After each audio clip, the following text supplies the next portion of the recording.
untuk eksekusinya rigidnya gimana sih Pak Puguh? Monggo Sareng Bangun Malang. Iya. Jadi itu adalah tagline yang mencerminkan bahwa kita ketika ingin membangun Malang yang dalam bahasa saya itu Malang itu sepenggal Firdausnya Indonesia. Sepenggal Firdausnya Indonesia. Kenapa saya katakan demikian? Karena Malang Raya ini gudangnya resources. Nah, kalau ini dikeroyok begitu, jadi 8 anggota DPR RI yang dari Dapil Malang Raya ini duduk bareng dengan Bupati dan mereka ngobrol, ayo kita sama-sama mengawal jalan nasional ini, jalan menuju Pantai Selatan ini supaya benar-benar memenuhi standar dan kriteria, sehingga ketika infrastruktur atau jalan itu bagus atas upaya semuanya tadi itu bukan hanya akan meningkatkan pendapatan daerah. Saya pikir kalau saya secara pribadi siap ya. Cuman kan kita butuh mekanisme untuk itu. Yang mekanisme kita butuh kira-kira respon masyarakat seperti apa dan segala macam. Dan ini yang sebenarnya sedang kita tunggu begitu. Untuk menunggu kira-kira respon masyarakat, respon tokoh masyarakat, respon publik seperti apa. Tetapi secara pribadi siap, insya Allah siap begitu. Menarik. Halo Tribuners, kembali lagi di segmen Mata Lokal Memilih, sebuah perjalanan cerita yang selalu menampilkan isu-isu politik dan juga perjalanan perhelatan pemilu dan pilkada 2024 bersama saya Abbas Doni.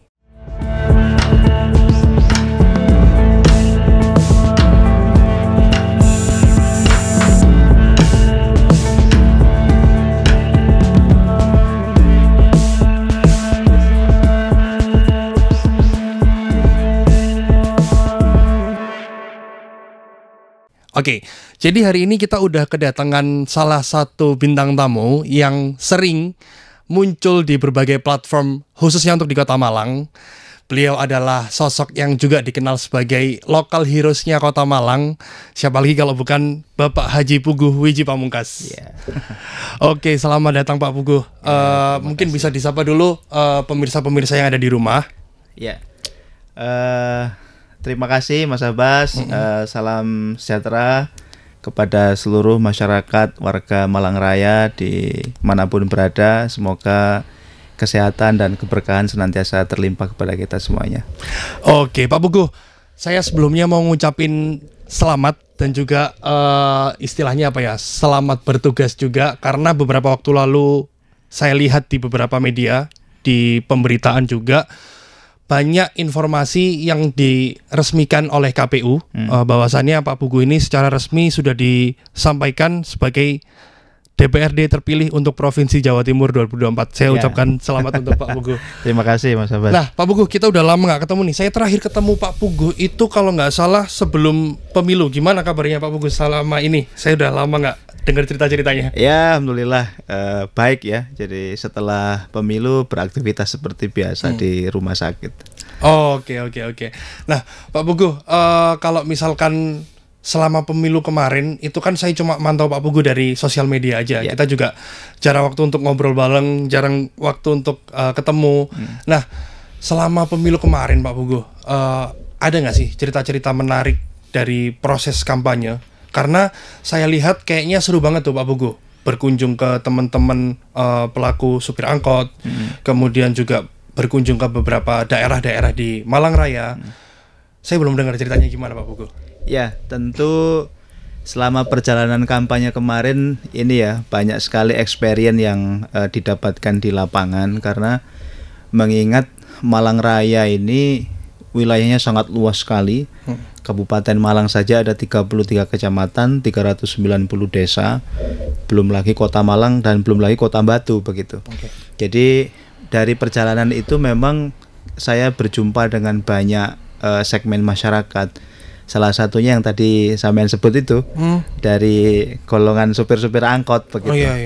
Jadi cukup banyak sekali insight yang mereka berikan kepada saya selama perjalanan berinteraksi dengan mereka. Salah satunya memang tidak bisa dipungkiri jeritan hati para supir angkot ini dengan situasi yang terjadi hari ini begitu.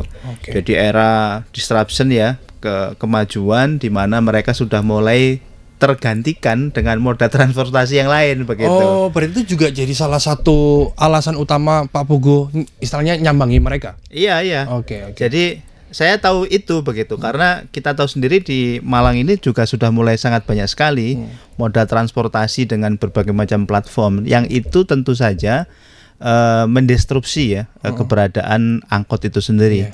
Nah, di beberapa kali pertemuan itu saya sampaikan bahwa angkot ini memiliki peran sejarah yang tidak bisa tergantikan. Dulu sebelum ada kemajuan era transportasi seperti sekarang, angkot ini yang menjadi salah satu penyumbang dari pergerakan ekonomi yang ada di Malang Raya begitu. Nah, saya pikir salah satu yang saya sampaikan kepada mereka memuliakan atau merevitalisasi angkot itu tidak berarti kita tidak adaptif dengan kemajuan teknologi begitu. Jadi tetap mereka juga harus difikirkan, tetapi kemajuan juga tetap kita ambil begitu. Gitu. Karena kalau saya lihat ya, karena saya lahir di era-eranya Gen Z nih, ya untuk efektivitas dan segala macam, saya akan cenderung memilih untuk transportasi online atau disebut ojol lah. Nah, tapi kalau idenya Pak Pugu gimana nih? Tetap adaptif, tapi tetap memuliakan juga sama si pelaku-pelaku supir angkotnya ini. Gimana tuh? Salah satunya itu kemarin yang saya sampaikan adalah melakukan inovasi di transportasi umum yang disebut angkot itu dengan menjadikan mereka ini sebagai angkutan untuk anak-anak sekolah. Angkutan sekolah dan angkutan pariwisata. Jadi kenapa sekolah? Karena kita tahu bersama bahwa tingkat kemacetan ini kan semakin hari semakin luar biasa. Anak-anak sekolah semakin banyak dan sekarang itu para orang tua lebih memilih untuk membeli sepeda motor atau kendaraan untuk nganter jemput anaknya daripada mereka harus memakai transportasi umum. Mungkin karena security, mungkin karena kepastian dan segala macam. Sehingga mereka lebih memilih itu. Nah, kalau tidak bisa dibayangkan kalau masing-masing orang tua itu punya kendaraan masing-masing dan mereka jalan bareng di jam yang sama untuk ngantar jemput, itu kan memperparah derajat kemacetan yang ada di Malang gitu.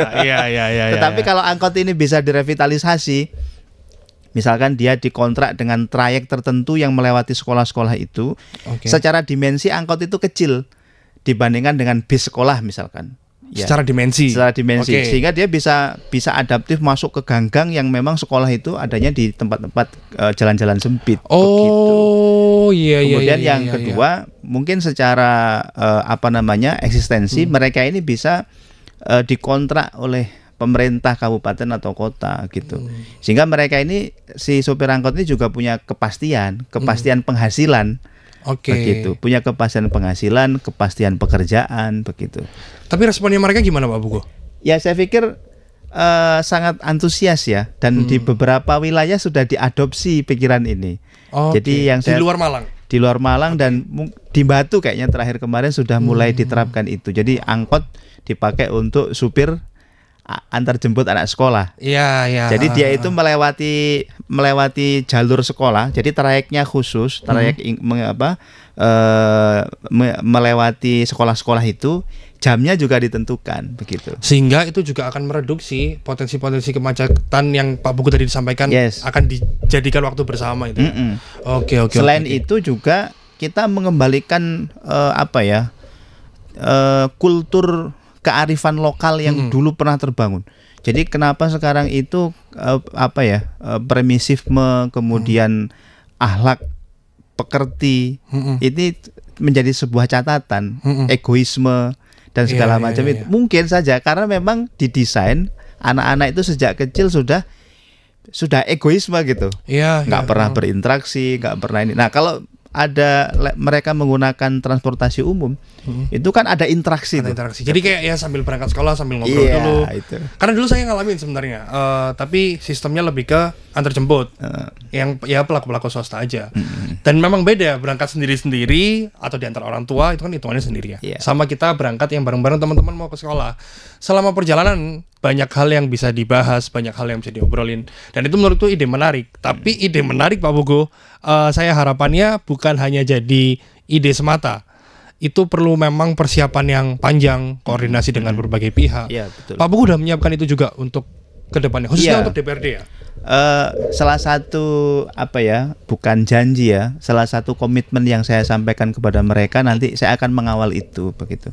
Jadi supaya teman-teman angkot ini juga secara kehidupan itu memiliki jaminan begitu. Tuh. Karena hari ini itu salah satu jeritan mereka itu, ketika mereka itu nyopir angkot, itu untuk setoran aja itu kadang, atau untuk beli bensin aja kadang kurang begitu. Susah. Iya. Apalagi untuk menghidupi keluarganya gitu. Ini kan kasihan gitu. Iya. Padahal jumlah angkot ini banyak sekali, di atas 1.000. Iya loh Pak Pugu. Maksudnya masih kelihatan banget banyak angkot. Saya dulu tinggal di daerah Landung Sari. Itu angkot yang jalan hanya beberapa, tapi angkot mangkraknya juga banyak. Itu kan adalah cuplikan atau potret di mana sebenarnya kurangnya produktivitas daripada pelaku-pelaku supir angkot dan segala macam. Harapanku memang, makanya pada saat aku lihat IG-nya Pak Pugu ya, Instagram-nya Pak Pugu mendatangi angkot, saya harapannya ada sentuhan yang berbeda nih, yang mungkin sudah dilakukan sebelumnya, dan kedepannya ini akan menjadi istilahnya terobosan baru yang memang benar-benar efektif. Nah, itulah harapanku juga, kenapa memang setelah diceritakan sama Pak Pugu bagaimana ide pengembangannya, harapannya itu juga bisa jadi hal mendasar yang teman-teman di pemerintahan sana bisa garap lah. Harapannya Pak Pugu bisa menjadi salah satu pembuka pintunya dengan ADS yang menurutku juga sudah cukup komprehensif. Udah cukup komprehensif, tinggal bagaimana eksekusinya aja ke depannya. Pastilah itu Mas. Di luar misalkan ngomongin angkot tadi ya, untuk menuju ke DPRD Jatim yang saya mention di awal tadi, pasti butuh persiapan. Tapi gimana persiapannya Pak Pugu untuk secara keseluruhan ya di DPRD? Karena kalau mulai bertugas, mulai kapan Pak Pugu? Informasinya mulai September ya. September udah mulai dekat nih Pak Pugu. Pak Pugu gimana persiapannya sejauh ini? Ya, saya pikir secara fungsional itu kan anggota dewan itu punya 3 fungsi itu ya. Fungsi fungsi legislasi, fungsi pengawasan dan fungsi budgeting itu. Jadi secara fungsional akan mengimplementasikan sebagaimana tugas itu. Tetapi seperti yang sering saya sampaikan di banyak kesempatan, saya ingin memberikan warna berbeda lah pada momentum kali ini, momentum di mana saya diberikan kepercayaan oleh masyarakat untuk duduk di DPRD Provinsi Jawa Timur. Jadi apalagi saya ini orang asli Malang, asli Wajak, dan diberikan kesempatan untuk itu, yang artinya saya ini sangat dekat sekali dengan masyarakat begitu, secara khusus begitu, dan harapannya nanti memang ini bisa kemudian menjadi salah satu yang akan saya bawa di kesempatan saya nanti di DPRD provinsi. Seperti itu. Oke. Tapi kan saya sendiri Pak Pugu ya, mungkin mewakili juga representasi dari generasi anak-anak muda. Harapannya saat pemilih-pemilihnya Pak Pugu, khususnya untuk anak-anak muda, itu harapannya bisa benar-benar merealisasikan apa saja yang sudah dijanjikan sama Pak Pugu, atau apa yang sudah menjadi komitmen Pak Pugu pada saat masa kampanye atau pada saat sosialisasi program. Karena menurut saya juga Pak Pugu ini salah satu, istilahnya pada saat itu salah satu calon legislatif yang punya ide-ide yang disruptif menurutku. Berbeda dengan kebanyakan suara mayoritas itu menjanjikan apa. Salah satu yang menarik, spesifik dan juga baru menurutku adalah Monggo Sareng Bangun Malang. Ada ya program itu ya? Iya, itu salah satu tagline saya. Kalau misalkan dilihat dari namanya aja, Monggo Sareng Bangun Malang, itu kan istilahnya Pak Pugu juga mengajak orang-orang segala lapisan masyarakat untuk turut membangun Kota Malang bersama dengan Pak Pugu, saling bahu-membahu agar Malang ini bisa terbentuk sebagaimana mestinya. Mungkin juga disisipkan beberapa ide, beberapa pemikiran, tapi untuk eksekusinya rigidnya gimana sih Pak Pugu, Monggo Sareng Bangun Malang? Iya, jadi itu adalah tagline yang mencerminkan bahwa kita ketika ingin membangun Malang, yang dalam bahasa saya itu Malang itu sepenggal Firdausnya Indonesia. Sepenggal Firdausnya Indonesia. Kenapa saya katakan demikian?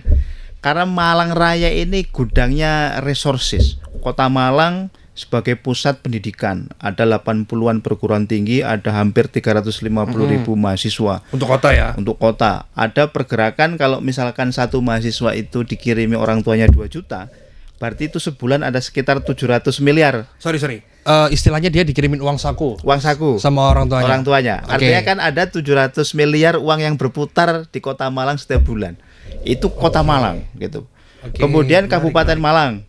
Itu dia punya resource dari mulai pertanian, perkebunan, sumber daya alam ya, pariwisata, sumber daya alam, itu sangat luar biasa begitu. Kota Batu apalagi yang sekarang bukan hanya menjadi magnet pariwisata untuk lokal, nasional, mungkin bahkan internasional sudah mulai dilirik begitu.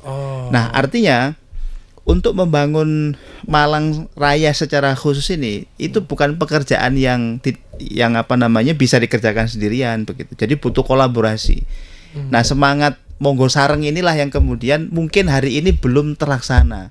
Jadi teman-teman yang jadi di eksekutif, yang di legislatif, di jenjang apapun itu, baik DPR RI, DPR provinsi ataupun kabupaten kota yang di wilayah Malang Raya ini, seolah-olah mereka ini ketika sudah jadi itu sudah memikirkan dapurnya masing-masing begitu. Jadi tidak ada sinergitas, tidak ada kolaborasi untuk membangun Malang yang sangat luar biasa ini.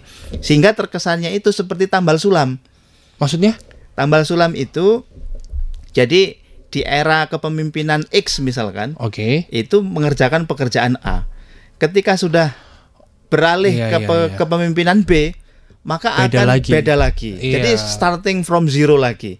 Ini kan menjadi masalah. Padahal kalau bisa direncanakan dengan sustainability pekerjaan ini kan sangat luar biasa begitu. Misalkan ini contoh, Kabupaten Malang itu punya salah satu keunggulan yang namanya Pantai Selatan. Ya kan? Banyak banget tuh. Banyak banget. Dan itu diakui dimanapun gitu. Nah, ini kan pekerjaan yang mungkin ya tidak bisa dikerjakan 1-2 tahun gitu, karena butuh konsentrasi, butuh kesepahaman, butuh kolaborasi, butuh sinergi dari semua stakeholders yang ada di Malang gitu.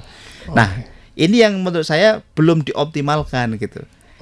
Salah satu contoh misalkan kepala daerah yang sekarang atau kepala daerah yang ada itu seharusnya mengajak kolaborasi semua, baik itu anggota DPR RI yang sampai level itu juga.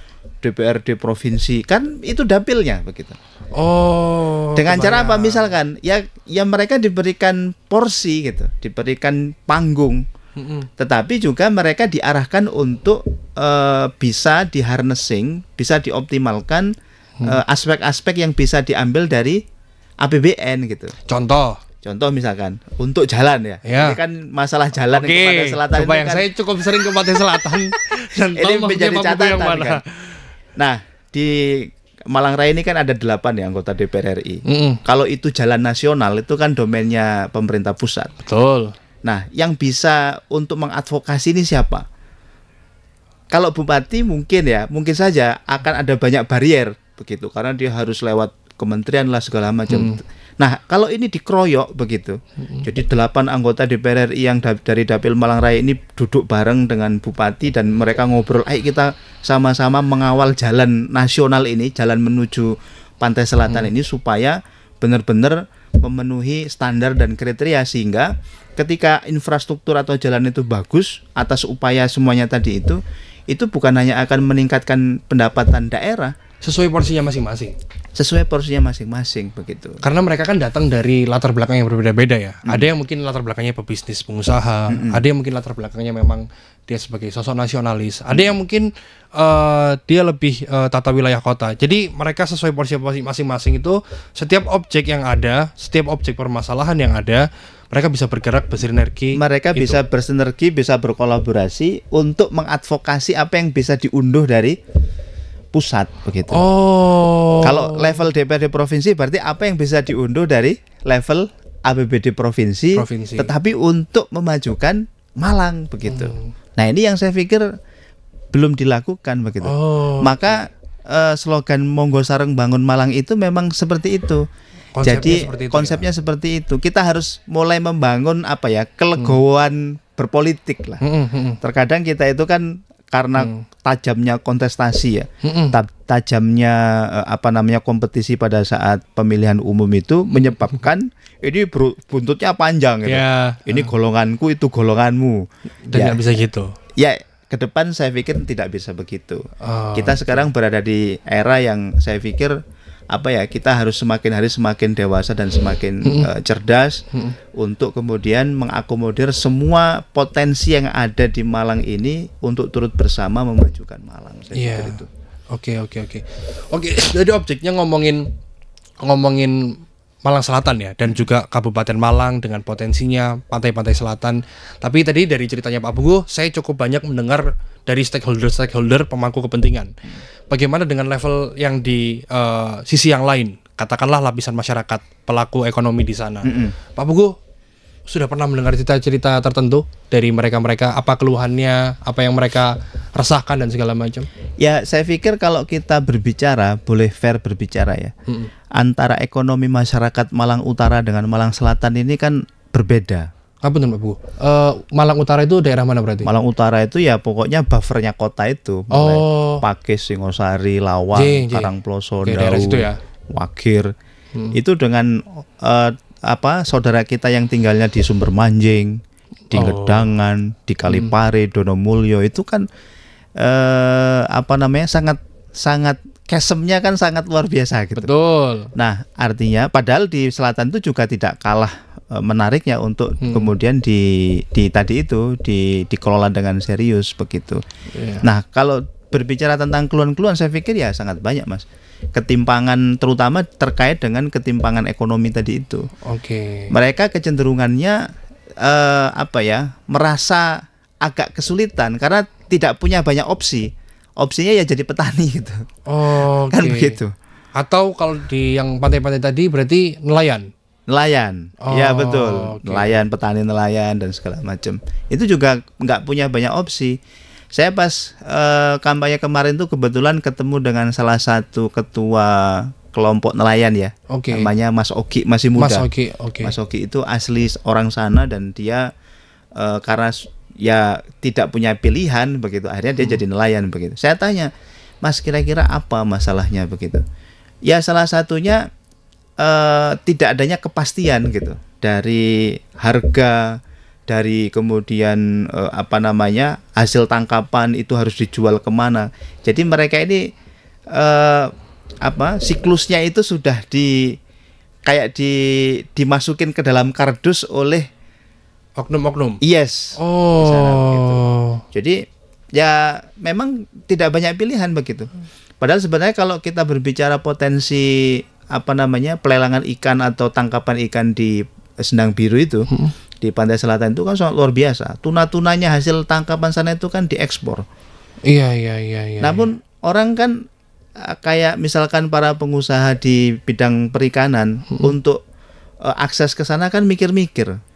Iya, tadi balik lagi ke masalah yang tadi ya. Iya betul. Makanya infrastruktur itu saya pikir akan memecah segalanya begitu. Jadi kalau kita mau berkonsentrasi untuk memecahkan masalah itu, bukan hanya akan mendongkrak PAD dalam segmen kunjungan wisata yang saya pikir akan semakin banyak dan tidak menutup kemungkinan akan ada banyak investor yang datang begitu, misalkan kayak bangun hotel, bangun guest house, bangun tempat wisata turunannya pantai ya, seperti kalau kita lihat yang cukup ini kan di Jogja ya. Betul. Dan beberapa tempat yang lainnya, saya pikir demikian. Nah, kalau Pak Puguh, saya mengenalkan Pak Puguh sebagai pengusaha juga ya, sebagai pengusaha dan pembisnis. Nah, melihat konteks masalah tadi, kira-kira yang harus dibenahi apa, Pak? Karena memang itu struktural, sudah terlanjur sistem dan skemanya kayak gitu. Nah, opsi paling rasionalnya kayak gimana untuk mengatasi itu? Seenggaknya dalam 5 tahun ke depan dulu deh. Jadi memang kalau kita berbicara mengurai masalah yang ada di masyarakat, Mas, itu ada ya minimal ada 3 atau 4 lah yang harus dikerjakan. Yang pertama itu memang harus ada kepastian atau jaminan hukum dari pemerintah. Ya, atas ya tadi itu benang kusutnya ekonomi yang ada di lapisan masyarakat itu gitu. Betul. Kemudian yang kedua regulasi. Nah, ini regulasi ini juga sangat penting begitu, regulasi. Misalkan ini regulasi itu kayak orang yang sekarang ini kan kalau para petani kan repot. Nanam cabai, nanam tomat sudah biaya tanamnya mahal, ternyata anjlok, ya kan? Pupuk susah dicari, ya kan? Kemudian harganya juga dipermainkan oleh tengkulak dan segala macam. Nah, ini kan karena tidak ada jaminan regulasi yang membentengi mereka. Jamin mereka juga. Kemudian yang ketiga saya pikir tidak kalah pentingnya mindsetnya si pelaku begitu mindsetnya. Kalau petani ya petani, kalau nelayan ya nelayan. Ini yang juga saya tulis di buku saya itu, Makmur dan Mulia dari Desa itu. Oh iya. Itu kan saya visualisasi saya ketika saya ini kan lahir di desa. Betul. Lahir di desa, kemudian membuat industri kesehatan juga di desa. Dan alhamdulillah atas izin Allah itu terus bertumbuh dan berkembang. Diawali dari mindset. Nah, saya menemukan benang merahnya salah satunya adalah mindset. Nah, mindset ini kadang teman-teman yang sekarang itu para pemuda atau generasi muda yang tinggal di desa itu nggak sabaran gitu. Nggak sabaran untuk menjalani proses itu. Terutama yang segenerasi saya nih. Yes. Oke. Kebayang. Iya. Padahal jokesnya ini Pak Buku. Kalau generasi saya itu pemalas yang banyak mau. Nah itu pengennya cepat. Jadi kan sebenarnya kalau dibandingkan antara generasi yang dulu dengan sekarang itu kan enakan sekarang. Iya. Iya kan. Apalagi sekarang ini dengan perhatian pemerintah pusat ke desa itu kan sangat luar biasa. Ada dana desa yang pasti itu setiap tahun dikucurkan. Belum lagi dari provinsi, belum lagi dari kabupaten yang memang dikucurkan langsung ke desa gitu. Iya. Sebenarnya kalau ada kolaborasi ya tadi kembali lagi pemerintah, kalau di desa ya pemerintah desa tadi itu, kemudian masyarakat desa, generasi muda, dan ketika ada harmonisasi antar mereka itu, wah itu saya pikir kemakmuran dan kemuliaan di desa itu bisa di-create begitu. Oh, begitu ya. Nah, menarik sih menurutku. Itu adalah seenggaknya gambar besar dari ide Monggo Sareng Bangun Malang. Harapannya aku juga setuju sih. Stakeholder dan juga mereka yang sudah terpilih baik dari level nasional sampai level kabupaten semuanya bisa bersinergi, saling bahu-membahu karena memang kalian sudah terpilih. Saya sebagai pemilih harapannya ya kalian bisa bersinergi lah untuk yang harus kalian layani adalah masyarakat nih, terutama untuk wilayah Malang Raya. Itu sudah terpilih, sudah diumumkan KPU juga. Harapannya kalian dan Nyun Sewu Pak Buku juga sudah mulai bersiap untuk mengeksekusi dan merealisasikan ide itu agar tidak hanya jadi wacana yang ada rekam jejaknya. Selanjutnya nih Pak Buku, ini menarik menurutku juga. Selanjutnya kita sudah dekat dan juga di depan mata momen Pilkada 2024. Iya. Untuk di wilayah Malang Raya ini sudah mulai. Nah ini Pak Buku udah ketawa, ini udah tahu berarti arah saya kemana ya. Tapi jauh sebelum itu Pak Buku gimana nih memandang untuk wilayah Malang Raya? Karena menurut saya ada perbedaan dan juga ada isu-isu menarik. Contoh di Kota Malang itu sangat cair Pak Buku. Masyarakatnya itu sangat cair, sangat fluid lah. Mereka tiba-tiba bisa ke arah yang mana, tiba-tiba bisa ke arah yang mana tergantung objektif sudut pandangnya mereka dan latar belakangnya mereka seperti apa. Itu untuk Kota Malang. Tapi kalau untuk di kabupaten, saya melihatnya adalah grassroots yang sangat kuat. Ada pakem tertentu yang sudah menjadi langganan pemilihnya itu. Contoh misalkan nasionalis dengan agamis dan segala macam. Hal-hal seperti itu tuh di wilayah kabupaten cukup erat. Tapi kalau dari Pak Pugu pandangannya gimana untuk wilayah Malang Raya dan Pilkada 2024? Jadi ya saya pikir momentum Pilkada serentak 27 November ya kalau nggak salah. Ini menjadi momentum yang tidak boleh dilewatkan oleh masyarakat Malang Raya untuk memilih para pemimpin baik bupati atau wali kota yang mereka ini tidak hanya sekedar terpilih menjadi bupati atau wali kota gitu.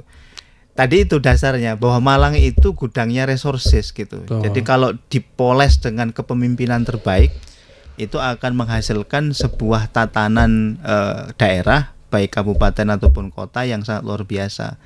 Yang luar biasa itu maknanya apa?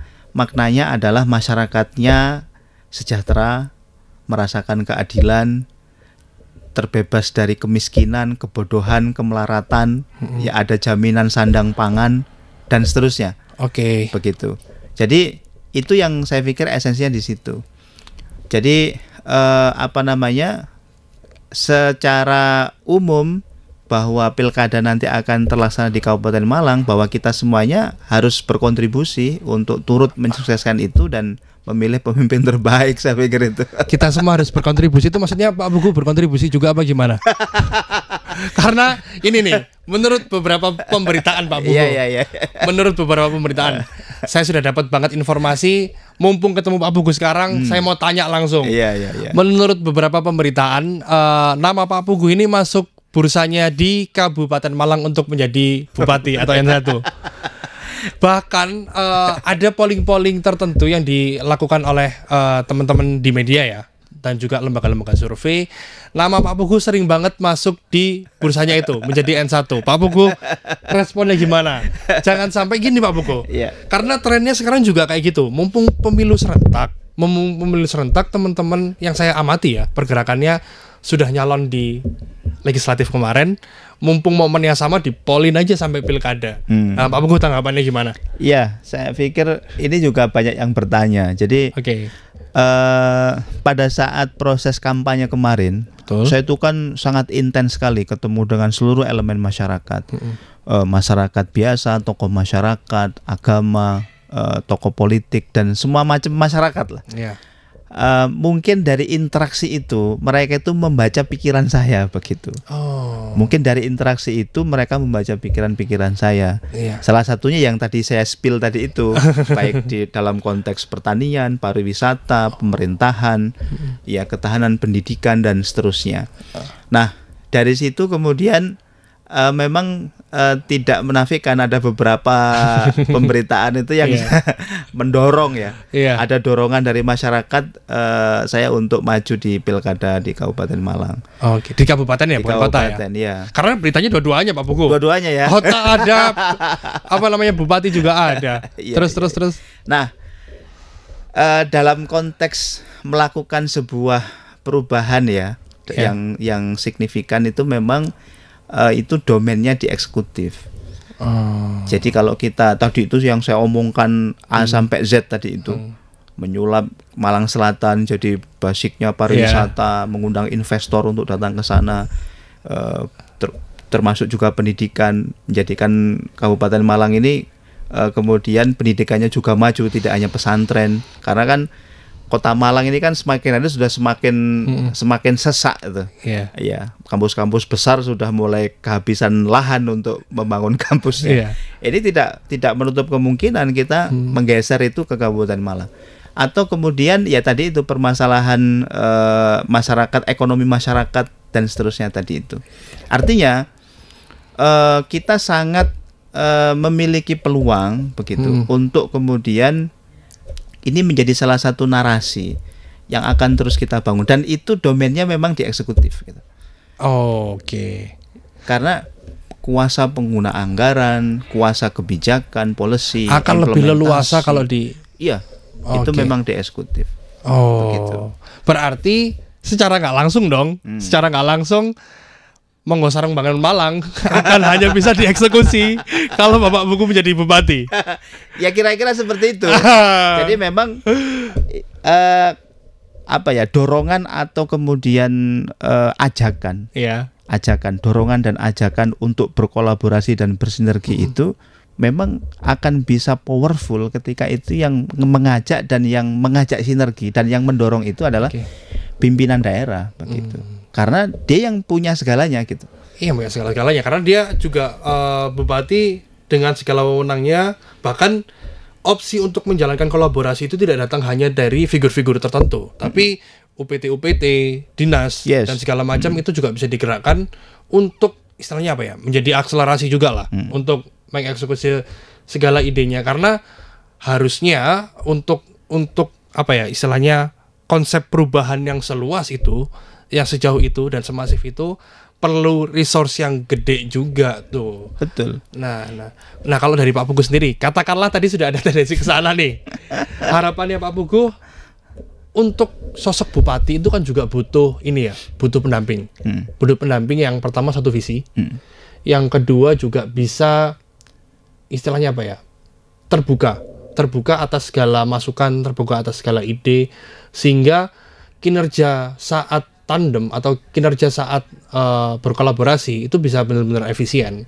Kira-kira Pak Pugu, dengan ideas yang seperti itu, dengan ide yang seperti itu, sosok seperti apa yang dibutuhkan untuk katakanlah Pak Pugu ajak kolaborasi?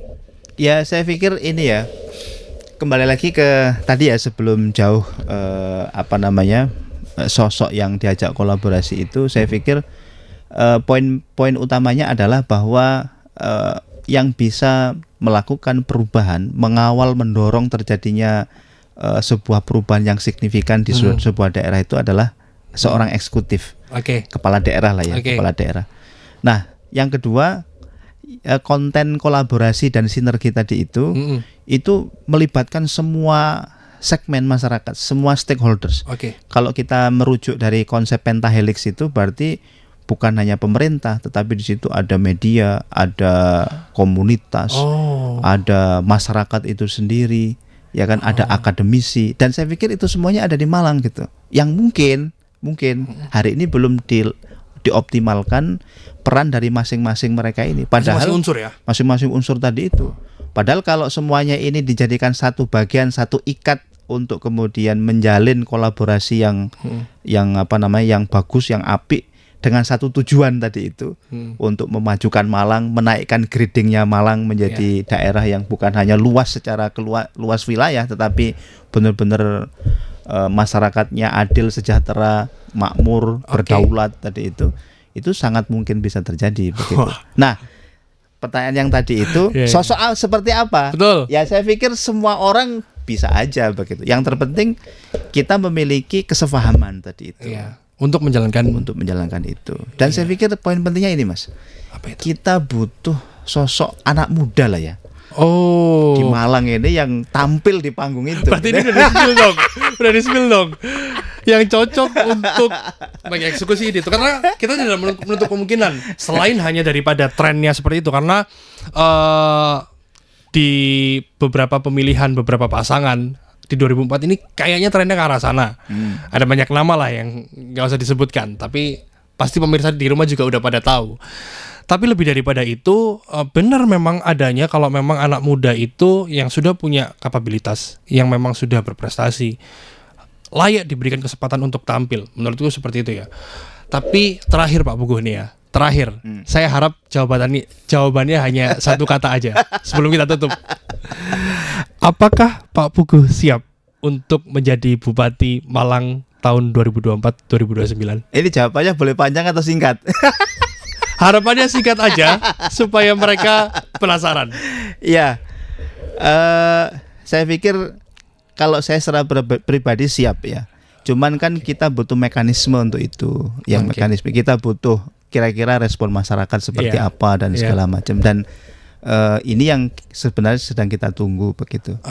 Untuk menunggu kira-kira respon masyarakat, respon tokoh masyarakat, respon publik seperti apa. Tetapi secara pribadi siap, insya Allah siap begitu. Menarik, itu jawaban terakhir dari Pak Pugu. Saya potong sampai situ aja, biar teman-teman sendiri yang nge-cut videonya, potong masukin TikTok biar semakin Pak Pugu viral. Kalau gitu terima kasih banyak Pak Pugu atas kesempatannya teman-teman. Terima kasih banyak juga sudah nonton sampai akhir. Bye guys, see you until the next one. Download Tribun X sekarang, menghadirkan lokal menjadi Indonesia.